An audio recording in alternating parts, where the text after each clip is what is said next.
बहुत स्वागत है आपका हमारा समाचार में और मैं हूं आपके साथ दिव्या शेखावत। देखिए, कुछ दिन पहले मैंने आपको एक खबर दिखाई थी जिसमें फायर फाइटर्स थे मेरे साथ बहुत सारे, और उन्होंने बताया था कि हमारे साथ शोषण हो रहा है, खास तौर पर कि हमारे पास पहली चीज तो इक्विपमेंट्स ही नहीं होते, और दूसरी बात हमारी सैलरी इतनी सी मिलती है हमें कि घर चलाना मुश्किल होता है। ये आवाज उन लोगों ने उठाई तो उनके साथ क्या हुआ? शोषण के नाम पे उन्हें नौकरी से निकाल दिया। ठेकेदार ने कहा भैया घर चलो, अपने यहाँ रहने की जरूरत नहीं है। अधिकारी है जो चुप्पी साधे हुए बैठे, क्यों? अधिकारियों की जेबें भर जाती है तो वो चाहते ही नहीं है कि भैया जो वो गफलत कर रही है वो सामने आ जाए। उसी गफलत को लेकर आज जो है शहीद स्मारक पर प्रदर्शन चल रहा है। ये मेरे साथ आप पीछे देख रहे हैं ना, कैमरा एक बार घुमाइए, इनको दिखाइए इनके चेहरे।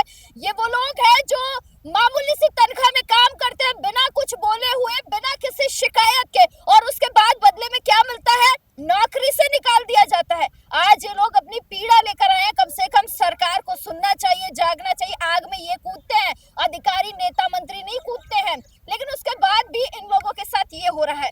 आरजे मोहित मेरे साथ है। आरजे मोहित ने ही इनकी मुहिम चलाई थी, मैं काफी लंबे समय से देख रही हूँ। मोहित जी बहुत स्वागत है।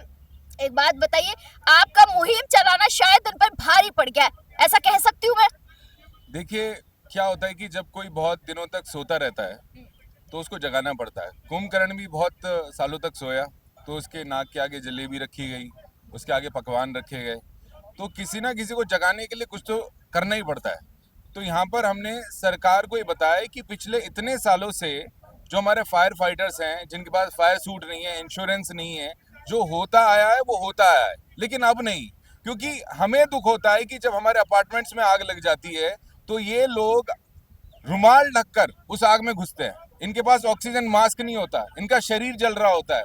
और जब मुझे पता चला कि इनका इंश्योरेंस भी नहीं है तो मुझे अपने से ये सवाल पूछना पड़ गया कि हम ये जो टैक्स देते हैं ये जा कहाँ रहा है। हम इतना टैक्स भरते हैं सरकार को इसलिए कि हमारी सुरक्षा पुख्ता होगी, लेकिन इनकी ही सुरक्षा पुख्ता नहीं है। पिछले 10 सालों से ये लोग हर मंत्री के पास चले गए हैं, हर हर एक उस नेता के पास चले गए कि जी हमारी सुन लो, हमारी सुन लो। तो क्या है ना कि इनकी स्ट्रेंथ कभी एकजुट हुई नहीं, लेकिन आज बहुत सालों बाद ये एकजुट हुए हैं और सरकार को इकट्ठा होकर बता रहे हैं कि ये भी एक तबका है जो रोज आग में जल रहा है और इंश्योरेंस नहीं आप दे रहे हैं। तो प्लीज मेरी आग्रह है सरकार से कि इस बार बजट में प्लीज आप कुछ इनके लिए ऐसा कर दीजिएगा कि आपको दुआएं दें। क्योंकि हर बार सरकार आएगी, चेंज हो जाएगी, लेकिन आपके पास मौका है इतिहास लिखने का कि आपने फायरमैन के लिए वो कर दिया जो पिछली इतनी सरकारें नहीं कर पाई। बिल्कुल बात ठीक कह रहे हैं, क्योंकि देखिए हम जब कहीं भी आग लग जाती है तो हम लोग क्या है टीवी सोशल मीडिया के थ्रू देख लेते हैं, लेकिन हम कभी ये सोचते नहीं है कि जो आग बुझाने जा रहे हैं उनके साथ क्या बीतती है, वो कैसे रहते होंगे, उनके पास इक्विपमेंट्स है कि नहीं, सुरक्षा उनकी है कि नहीं। उसके बावजूद भी लोग जाते हैं, आग बुझाते हैं। अच्छा, सरकार कितनी हठहटीली हो चुकी है। देखिए, सरकार को लगता है कि ये वो तबका है जिसको नज़रअंदाज भी कर देंगे तो चलेगा। बजट बहुत बड़े पन्नों का होता है, उसमें बहुत लोगों के लिए बहुत कुछ होता है, लेकिन एक छोटा सा लिख दिया जाता है फायरमैन। छोटी सी लाइन होती है फायरमैन, लेकिन उस लाइन के पीछे आपको पता होना चाहिए कि ये वो व्यक्ति हैं जो भाई साहब 100 डिग्री तापमान में भी अंदर घुसते हैं। आपको पता है इनके माँ बाप, इनके बीवी बच्चे जब भी ये जॉब पर जाते हैं और ऐसी कॉल आती है, अभी जेसीबी में जो इतनी बुरी आग लगी थी, हर एक फायरमैन के पास एक कॉल आई थी, पापा घर सुरक्षित लौट कर आ जाना। और घर लौट कर जब वो आया तो बच्चे माँ बाप बोलते हैं बेटा ये जॉब छोड़ क्यों नहीं देता, तेरी तो सैलरी भी अच्छी नहीं है, तेरा इंश्योरेंस भी अच्छा नहीं है। पता है ये अपने माँ बाप और अपने बच्चों से क्या कहते हैं कि ये जॉब करते हुए इन्हें अच्छा लगता है, जब वो किसी की जान बचा कर आते हैं तो उन्हें अच्छा लगता है, उन्हें लगता है कि वो देश के काम आ रहे हैं। आज ये लोग मजबूर नहीं है, इनके अंदर एक जज्बा है जो अगर आप देखेंगे ना उस छोटे से नाम के पीछे, जो इतने सस्ते में काम करने के लिए तैयार है, मुझे लगता है कि वो वाकई में देश का वो सैनिक है जिसको ये उम्मीद नहीं है कि उसके लिए शहादत भी करी जाएगी अगर वो शहीद हो जाएगा।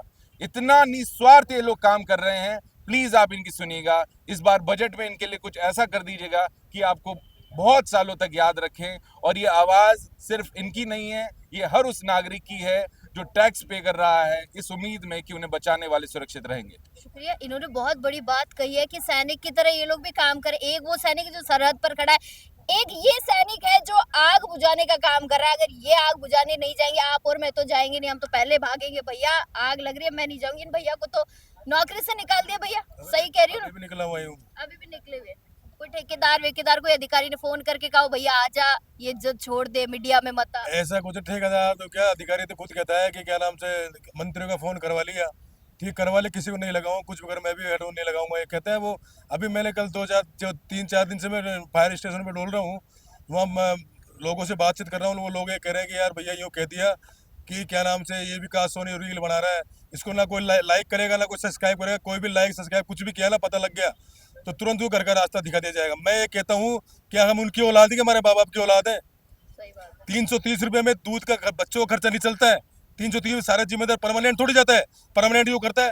अरे वहाँ पूछा, अरे वहाँ पूछा, अरे तो वो लगी वहाँ पूछा, तुम्हारे बाप के लोग हैं क्या हम 3 साल में 330 रुपए में? देखो हमारे बाल बच्चों को दाव लगा रहे हम, वो दादागिरी करते, दारू पे स्टेशन सब लोगों को परेशान करते हैं, राजनीति कर रहे हैं, कहता मैं उस नेता का आदमी हूँ, मैं उस मंत्री की जानकारी, मंत्री खा जाएगा क्या हमारे को? हमारा हक को दो, हमारा कौन देगा? घर वाले सोचते हैं, घर वालों घर से फोन आता है, कई लोगों को मैंने सुना है, मेरी बात नहीं बता रहा हूँ मैं, कई लोग बोले भैया यार मेरी बच्चे की तबीयत खराब है यार 2000 दे दे यार, है बीवी का फोन आता है बच्चे तबीयत खराब है, लेकिन वो फायरमैन ये सोचता है 2000 रुपये किससे लूँ? किससे उधार मांगे? सही और बात है। दूध के लिए बोला बेटा शाम को आए ना तो 1 किलो दूध लेते आना, लेकिन शर्म की बात डूब के मरने की बात है हमारे लिए भी है, परिवार के लिए, क्योंकि दूध का पैसा हमारे जेब में नहीं बचता है।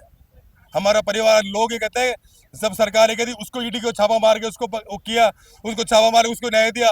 अरे कोई हमारे घर पे भी जाके छापा मारो, हमारे घर कैसे चल रहे हैं? हमारे घर पे जाके छापा मारो तुम, मुख्यमंत्री जी देखो, नेताजी सबको जाके तो देखो कोई कैसा घर चल रहा है हमारा। हम आज हम देश की यूं जान बचाते हैं, हमारे घर में घर में खुद कह कहता हूँ मम्मी यार इंतजाम मत करना, क्योंकि हमारे जीवन का ऐसा ही है कि कभी मान लो आग में कोई सिलेंडर, हमारे सिलेंडर निकालने के लिए हम अंदर गए, फट गया, खुदा न खास्ता हमारी जान चले गई, एक फायरमैन खत्म भी हो गए, तो करते क्या है, फायरमैन कोई खत्म हो गया तो उसको कहते हैं ठेके वाले बच्चे 200 बेचारे 9,000 वाले 200 रुपये उगा सकते हैं, 200 रुपये उगा क्यों देते हैं, और परमानेंट कर्मचारी 500 रुपये देते हैं, लाख रुपये घर से, लाख रुपये खर्चा चलता है क्या? अरे लाख रुपए में क्या होता है, गटर बाथरूम नहीं बनता लाख रुपए में, क्या खर्चा क्या चलेगा? और मैं कहना चाह रहा हूँ माननीय मुख्यमंत्री जी से, क्योंकि पहली बार मुख्यमंत्री ब्राह्मण भगवान के समान होते हैं, देखो ब्राह्मणों के बिना कोई काम नहीं होता है, और हम तो भगवान मानते हैं मुख्यमंत्री जी को, और भगवान आप अगर हमारे साथ है तो भगवान कभी भक्तों को निराश नहीं करते हैं। तो हम आपसे निवेदन करते हैं कि हमारे साथ में न्याय हो, क्योंकि सारे राजस्थान में 1200-1300 ही, ज्यादा नहीं है, कोई 6,000 10,000 20,000 नहीं है, 1200-1300 में 1200-1300 पे आग बुझ रही है पूरे राजस्थान में। हाँ, कर्मचारी क्या करता है, परमानेंट कर्मचारी, ये क्या वर्दी का है, जूते का है, अरे तो तेरा भला हो जाए, जूता बेचारे का फट गए, 1200-1400 रुपये, 9,000 का 1400 का कैसे जूता लाएगा? जी जी मोहित। इनके पास ये जो वर्दी है ना, ये भी अपने पैसों की खरीदते हैं। ये जो इन्होंने जैकेट खरीदी हुई है, ये इनकी वर्दी का हिस्सा नहीं है, इन्होंने खुद से खरीदा हुआ है। तो सरकार कर क्या रही है फिर? कहाँ जा रहा है वो नेता मंत्रियों का पैसा जो फायर वालों के लिए? 330 रुपए देकर बोला जाता है कि वर्दी खुद खरीदो, और अभी इनको एक सूट खरीदने के लिए बोला गया, जो फायर का, हाँ, डांगरी खरीदने के लिए बोला गया, जो कि जिम्मेदारी होनी चाहिए फायर डिपार्टमेंट की।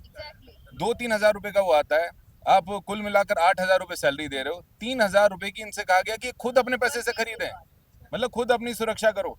मैं तो कहता हूँ या तो आप इन्हें प्लीज इंश्योरेंस करवा दें, या फिर हनुमान जी से कह दें कि वो इन्हें अलाउड कर दे कि हनुमान चालीसा पढ़ेंगे और आग में कूदेंगे और इन्हें कुछ नहीं होगा। अभी बोला ना भैया ने, ए भगवान हमारी बात सुन लो, भगवान मतलब भजन लाल जी हमारी बात सुन लो, कम से कम 3,000 रुपए।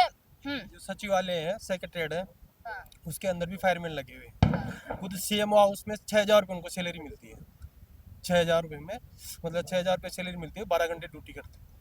ये हालत है, देख लो, हर गवर्नमेंट के हर डिपार्टमेंट में फायरमैन लगे हुए हैं। तनख्वाह के नाम पे हाँ, उनसे 12 घंटे की ड्यूटी करवाते हैं, 6,000 रुपये सैलरी देते हैं। 12 घंटे की ड्यूटी, 6,000 रुपए। भगवान भगवान भगवान भगवान सुन लो है भैया, कैसे और कैसे चेताओगे इन भजन लाल जी को, उनकी सरकार को? भजन लाल जी को विश्वास नहीं है तो अपने सीएमओ में चेक करे, पीडब्ल्यूडी के थ्रू फायरमैन लगे हुए हैं। भजन लाल जी को विश्वास नहीं है तो भजन लाल जी एक बार आग बुझा के दिखाए। हाँ, वही मैं कह रहा हूँ, अगर उनको विश्वास नहीं है तो अपना ही डिपार्टमेंट सीएमओ चेक कर ले, 6,000 रुपये सैलरी मिल रही है बाय एंड। और एक बार आग में कूदकर आप खुद से चेक करिए कि इनकी सैलरी कितनी होनी चाहिए। अभी मैं दिव्या आपको एक ऐसे फायर फाइटर से मिलवाता हूँ जिसकी कार्रवाई करते हुए पसलियां टूट गई थी, उसके बाद उम्मीद होती है ना कि भैया सरकार आगे आएगी। भाई साहब तब से लेकर अब तक अपने पैसों से इलाज करा रहा है। एक चवन्नी नहीं मिली सरकार की, 1 रुपया नहीं दिया सर। वोट मत देना भजन लाल जी को। करौली से आया, अवगत करवाया तो उच्च अधिकारियों ने बोला था कि इन पे एफआईआर करा दो, ये प्राइवेट कर्मचारी हैं, गाड़ी कैसे लेके गए आग बुझाने की। अच्छा पलटी कैसे पलटी केस इनके ऊपर ही कर दिया है, जो बचाने गया उसी के ऊपर ही आरोप लगा दिया। अब अपनी पसलियों का इलाज तब से लेकर अब तक खुद अपने पैसों से करा रहा है। और एक व्यक्ति जिसकी अभी टांग एक कार्रवाई में, क्या नाम था, जयपुर से आकाश शर्मा 22 गोदाम फायर स्टेशन। फायर स्टेशन, उसकी टांग पूरी पिच गई। उसकी उस टांग के ऑपरेशन में अब तक 20 लाख रुपए लग गए हैं, उसकी जेब से लगे हैं वो पैसे। वो आज इतना डरा हुआ है क्योंकि जो ठेकेदार है उसका रिश्तेदार है, तो वो तो नाम उसका बेचारा ला नहीं सकता। रोज तड़पता रहेगा लेकिन शिकायत नहीं कर रहा है। आज मैं उसको इस वीडियो के माध्यम से बता देना चाहता हूँ, अपनी लड़ाई भाई खुद लड़नी पड़ती है। ना कोई रिश्तेदार आगे आता है, ना दोस्त आगे आता है। अगर तुम अपनी लड़ाई नहीं लड़ोगे और घर में डरे रहोगे तो फिर भाई साहब इंसान होने का कोई फायदा नहीं है। भगवान ने हमें भेजा है हमारी लड़ाई खुद लड़ने के लिए। यहाँ मैं एक और ऐड ऑन करती हूँ, ना यार ना रिश्तेदार और ना ही सरकार, अब ऐसा हाल हो रखा है। अच्छा मुझे बताओ, सच बोलो तो नौकरी से आपको भी हटा दिया क्या? हटा दिया जाता है। मैडम मेरा नाम चेलविहारी शर्मा 22 गोदाम फायर स्टेशन से हूँ। मैं सबसे पहले तो हमारे बड़े भाई साहब मोहित जी का मैं अभिनंदन करता हूं, जिन्होंने हमारी आवाज़ को आज बुलंद पहुंचा दिया और सरकार तक इतनी आवाज़ पहुंच गई कि इतने लोग हम जो एकजुट हुए हैं, जो आज इनकी बदौलत है। नहीं तो आज से पहले भी हमने कई बार प्रयास किया लेकिन लोगों में एकता नहीं दिखी, लेकिन इन लोगों ने ऐसा मिशन चालू करवाया जो हमने एकता करके और आज हम यहाँ पर धरने पर आए हैं। और दूसरी बात जो हमने काली पट्टी का विरोध कर रहे हैं उसका यही है कि मैडम मैंने साल भर से इन कर्मचारियों के लिए मुद्दा उठाया था कि हमें ठेका प्रथा खत्म करके हमारे जो फायर इंस्ट्रूमेंट है उनकी व्यवस्था करवा दो सरकार, और जो भी हमारे ठेकेदार अधिकारियों से द्वारा शोषण किया जा रहा है उससे मुक्त करवा दो। तो ये अधिकारियों ठेकेदारों को देख करके उनको नहीं हुआ और हमें जितने भी कर्मचारियों ने आवाज़ उठाई थी उनको ड्यूटी से निकाल दिया गया। तो मैं आदरणीय भजन लाल जी से यह पूछना चाहता हूँ कि सरकार आज, मुख्यमंत्री जी, आप इन अधिकारियों से भी इतने कमजोर हो गए हैं क्या कि आप इन अधिकारियों के ऊपर आज तक आपने कोई भी मतलब एक्शन नहीं लिया, कार्रवाई नहीं करी। जब एक ठेकेदार एक हम कर्मचारियों पर एक्शन ले सकता है कि भाई इसको ड्यूटी से हटा दो, तो अधिकारी ठेकेदार पर एक्शन नहीं ले सकता। क्यों नहीं ले रहा है? तो उसके बीच का रीजन पूछो आप कि भाई अधिकारी ठेकेदार पर रीजन क्यों नहीं। क्योंकि मैडम अधिकारी से पूछते हैं किसने हटाया, कि ठेकेदार ने। ठेकेदार से पूछते हैं किसने हटाया, अधिकारी ने। तो इनकी जो मिली भगत है उसके बीच का रहस्य निकालो आप कि भाई इनको कौन हटा रहा है और जो हटा रहा है तो उसके प्रति क्यों एक्शन नहीं लिया जा रहा है। आज मैडम मेरे ही सामने नहीं है, ये विडंबना सभी कर्मचारियों के सामने है, क्योंकि मैं तो आपकी सिफारिश से, और मेरे पास तो फोन भी आ रहे हैं मैडम, अगर मैं लगना चाहता तो उसी दिन लग जाता, मैं उस अधिकारी के मुंह पे थूक कर लग जाता उसी स्टेशन पे ड्यूटी। लेकिन मैंने जो मेरे भाइयों में विश्वास जमाया है उस विश्वास को मैं खत्म नहीं करूंगा। मेरे जितने भी भाई हटे हैं उनको पहले लगाऊंगा, उसके बाद मैं उसी स्टेशन में उसी अधिकारी के मुंह के नीचे ड्यूटी करूंगा और उसको दिखाऊंगा कि मैंने आवाज उठाई, मैंने विश्वास जमाया, मैंने आपके तरह भ्रष्टाचार नहीं फैलाया जिससे मैं भ्रष्ट लोगों के शामिल हूँ। मैं ईमानदार हूँ और ईमानदारों के साथ ही रहूंगा। और मैडम मैं एक बात, छोटी बात कहना चाहता हूँ भजन लाल जी से, मैं कहना चाहता हूँ क्योंकि जीवन तो हमारा खराब एक तरह से हो ही गया है, लेकिन ये कहना था गांधी जी हमारे अंदर है ना, तो भगत सिंह जी हमारे अंदर है। और ये काम अगर हमें न्याय नहीं मिला तो मैं मेरी बात कहता हूँ, मैं भूख हड़ताल बैठूंगा यही अकेला, सब भाई को लेकर भूख हड़ताल बैठूंगा, एक भी खाना नहीं खाऊंगा। और मेरा परिवार को पोएम पड़ता है तो उसकी जिम्मेदारी सरकारों की है, सरकार होगी। धन्यवाद। अच्छा मैं कुछ दिन पहले फायर स्टेशन आई थी तो वहाँ सामान था नहीं बिल्कुल भी, अब रखा कि नहीं?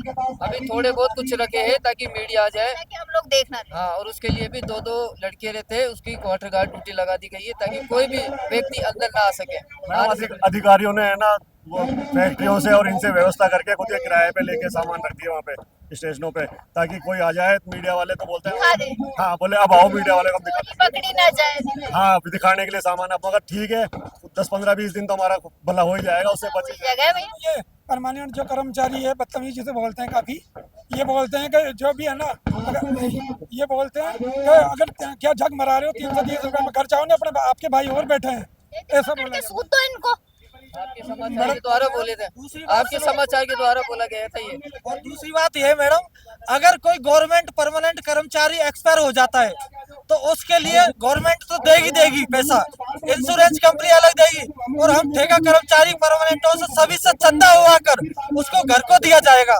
हमारा ठेका कर्मचारी का पैर का एक्सीडेंट हुआ था, आज तक 1 रुपया की मदद ना कोई परमानेंट कर्मचारी ने की न किसी से और से कराई, जबकि परमानेंट कर्मचारियों के लिए चंदा उगाना चालू कर देते हैं और हमारे कर्मचारियों कुछ दिन पहले अधिकारियों ने मुझे अंदर बुलाया और ये कहा गया कि ठेकेदार आपके कल आ जाएगा, और आज 10 दिन हो गए अभी तक ठेकेदार नहीं आया ही नहीं सर।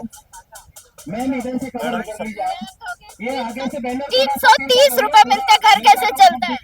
मैडम उधार का जीवन चल रहा है बस, लेकिन मन में ये संतुष्टि रहती है कि हमने देश के लिए वहाँ पे नहीं कर सकते, बॉर्डर पे कुछ नहीं कर सकते, लेकिन देश के अंदर रह के और हम कुछ काम कर रहे हैं सरकार देश के लिए, बस मन में इसी खुशी के कारण इतने कम पैसे में काम कर रहे हैं। बाकी हमारी सरकार से निवेदन है कि जब सरकार 8वां वेतन आयोग लागू करने वाली है तो सब सुविधाएं सरकारी कर्मचारियों को आप बढ़ाते जा रहे हो, तो कुछ ध्यान हमारी तरफ भी दिया जाए और हमारे भी बढ़ा जाए। क्या कह रहे थे अंकल आप? आज भी हमको 6 महीने से वेतन नहीं आ रहा है, पैसे नहीं मिला? 6 महीने से हमको पैसा नहीं आ रहा है, और पैसा मांगते हैं तो ठेकेदार हटाने के लिए वो बोलता है ये इनको आज से हटा दो, और मतलब और 330 रुपए नहीं, हमको 266 रुपए दिए जाते हैं। मैं करौली और जिले से आया हूँ और 2012 से अब 2026 आ गई है, 14 साल से उसमें सर्विस दे रहा हूँ। तो आप लोग देख सकते हैं कि ठेका प्रथा बंद करो और इसको लेकर